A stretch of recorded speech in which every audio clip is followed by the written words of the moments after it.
music star Toby Keith died from stomach cancer Monday at the age of 62. He was diagnosed with the illness in late 2021 and had undergone treatment, including chemotherapy, radiation, and surgery. Joining us now to talk more about stomach cancer is Dr. Rebecca Wiatrek, a surgical oncologist with Texas Oncology. Dr. Wiatrek, according to the American Cancer Society, stomach cancer accounts for 1.5% of all new cancer cases diagnosed each year in the U.S. So this is fairly rare. What causes it? What are some of the risk factors? Well, the cause of gastric cancer, like most cancers, isn't just one thing, it's multiple. There's several things that can cause your stomach to be inflamed, like reflux or an infection or other things that can put you at risk. But really, most of gastric cancer and what you can do to help prevent it is to not ignore symptoms that are changing. Let's talk about what some of those symptoms are when it comes to gastric or stomach cancer. So, unfortunately, the symptoms with gastric cancer, which makes it so tricky to diagnose, is that they mimic a lot of just things a lot of the population has, like GI upset after eating a lot of food, or feeling poorly after eating spicy foods, or having nausea or vomiting intermittently. I think what happens is when you see that happening more often and it's a change, or you start to lose weight and you're doing the same thing you've been doing for a long time, that's something to be alarmed with. So it's something you don't want to ignore if it's changing.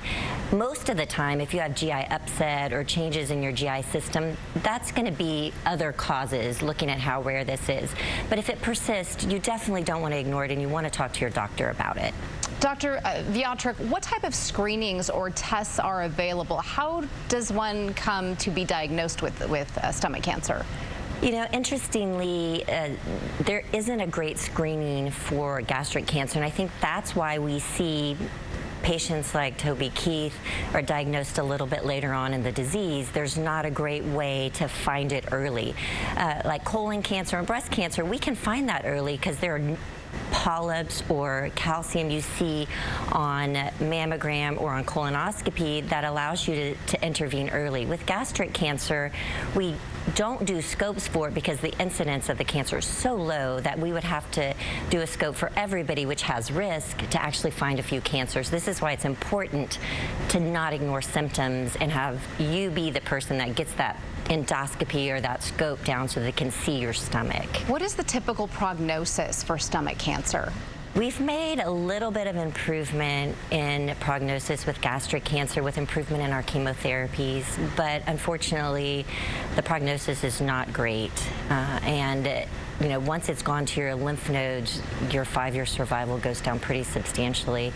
And so, you know, the course that unfortunately Toby Keith had is pretty common for our gastric cancer patients.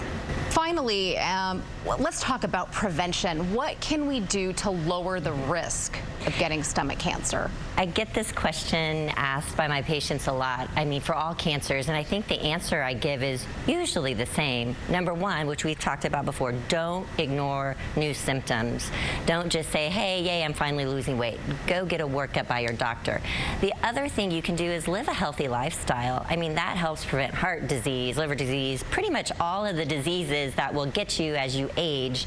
You want to exercise, eat your fruits and vegetables, don't smoke. Smoking is one of the worst things you can do to your body, but also it is associated with so many cancers, including stomach.